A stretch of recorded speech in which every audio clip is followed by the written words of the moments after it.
perguntaram fizeram um teste numa universidade, né? Chegaram para uma pessoa bem apresentável, tal, homem e mulher. Oi, tudo bem? Eu tava reparando em você, gostei de você, queria saber se você quer ir comigo subir ali no quarto agora? Vamos lá. Né? Ou seja, uma coisa evidentemente para eles irem transar, né? E daí uma mulher bonita fez a pergunta para homens e um homem fez a pergunta para mulheres. Obviamente, a maioria, não foi todos os homens não, mas a maioria dos homens aceitou e a esmagadora minoria das mulheres que aceitou, né? Então, a maioria das mulheres recusou, né? Uhum. E você tá ligado a história do ciúme, cara? Essa última curiosidade que eu tenho sobre isso. Tem uma diferença de como homens e mulheres sentem ciúme. Ah, sim. Tá O ligado? ciúme do homem é sexual e da mulher é emocional. Isso. A pergunta é o seguinte. Você amou outro homem enquanto esteve comigo, mas você não transou com ele. Tá tudo bem. Tá tudo certo. É. Aí pra mulher é o contrário. Se você amou outra mulher enquanto esteve com ela, mas não transou, é traição do mesmo jeito, cara. A traição. É pior ainda. Entendeu? Mas, Se você tiver... Não, só transei com ela. Ufa, ainda bem. Você voltou pra casa, entendeu? Você ainda é meu marido. Mas se você pegou e falou, não, eu gostei daquela mulher mais do que eu te amei, aí acabou, velho. Acabou. Aí acabou. Mas e a explicação evolutiva disso é muito legal, né? Porque se a mulher tem uma relação sexual com alguém, ela pode engravidar e ficar 9 meses grávida. E eu talvez cuide dessa criança, claro. né? E depois vai gastar meus recursos genéticos e tal com essa criança que não tem os meus genes. Já a mulher, como ela está com uma criança indefesa, imprestável, né, na mão, ela precisa de ajuda, né? O mamífero humano, os humanos têm essa história do nenê nascer muito, muito imprestável. Você precisa de ajuda. Então, se o homem está relacionado emocionalmente com outra mulher, ele pode estar distante, né? Então, o ciúme emocional é muito maior, né? Bem interessante isso. Isso. Aí, Gabriel, mulher muito bonita dá medo mesmo. É isso? Você que tem que responder. Você é solteiro, né? Depende. Depende? Depende de que tá Tem uma certo. coisa interessante também, já que a gente tava falando sobre mercado de trabalho, né? Desde os anos 90 a gente tem as pesquisas sobre mercado de trabalho, etc. Que quem ganha mais são as pessoas mais atraentes, né? Então, aí a Catherine Haykin faz isso no Capital Erótico. Sim. Mas e aí tem as outras notícias que falam que a grande perseguição que as mulheres enfrentam no mercado de trabalho são as mulheres bonitas contra as mulheres feias. Digamos assim, tem a empresa X e a empresa Y, certo? E aí você envia um currículo com as mesmas qualificações, mesmo tipo de experiência, etc e tal. Só que uma você põe uma foto de uma mulher bonita, a outra você deixa só sem foto. Esse currículo sem foto recebe muito mais oportunidade. Por quê? Porque essas empresas de RH são tomadas por mulheres também. Olha E elas não querem admitir uma inveja, concorrência né? interna Olha lá só, dentro. que animal. É isso mesmo. Meu, e quem escreveu isso na Folha, inclusive, foi o João Pereira Coutinho. Ele trouxe isso daí. Eu fui ver o documento, é um estudo feito em parceria com a Universidade de Tel Aviv, com a Universidade lá de Oxford. E mostra isso também, que o que a gente chama de disputa intrasexual feminina.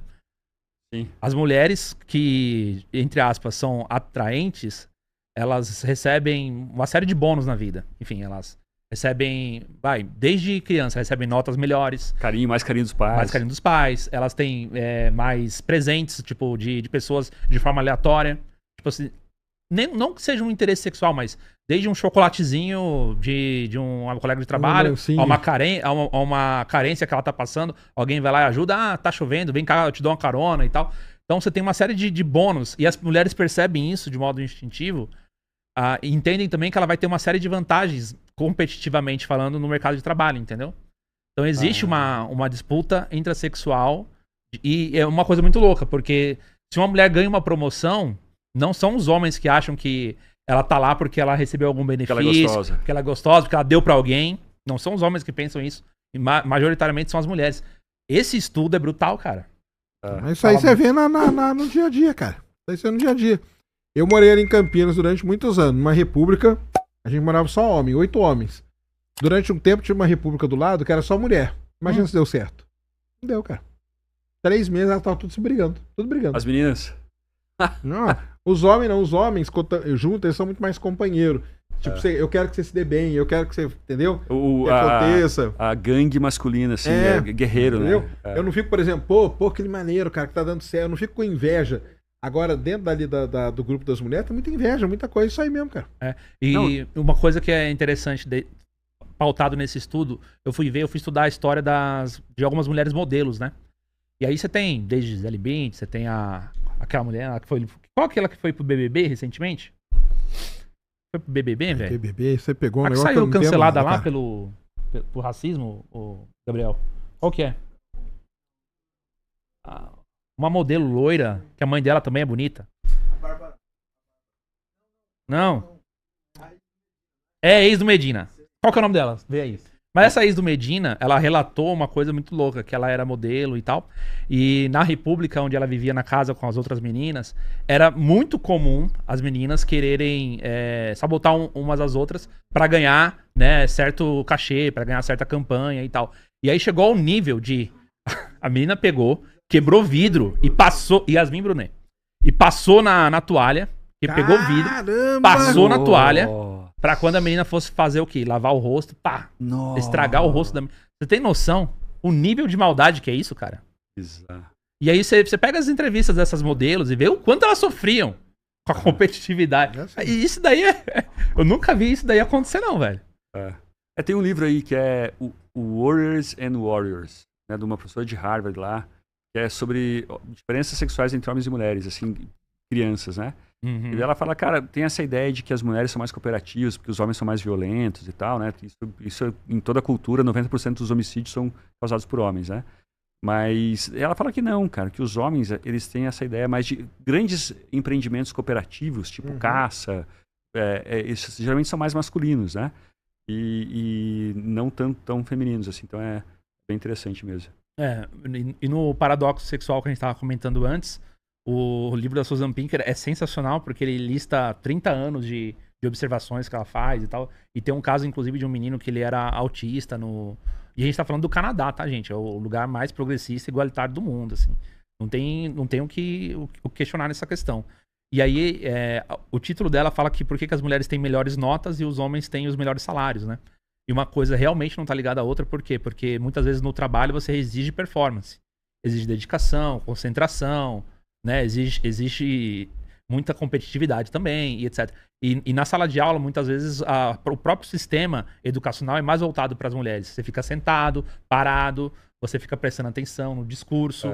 É muito mais auditivo do que visual, e o homem é mais visual do que auditivo. Então tem uma série de coisas. Então as mulheres, elas possuem, via de regra, uma vantagem biológica no sistema escolar tradicional.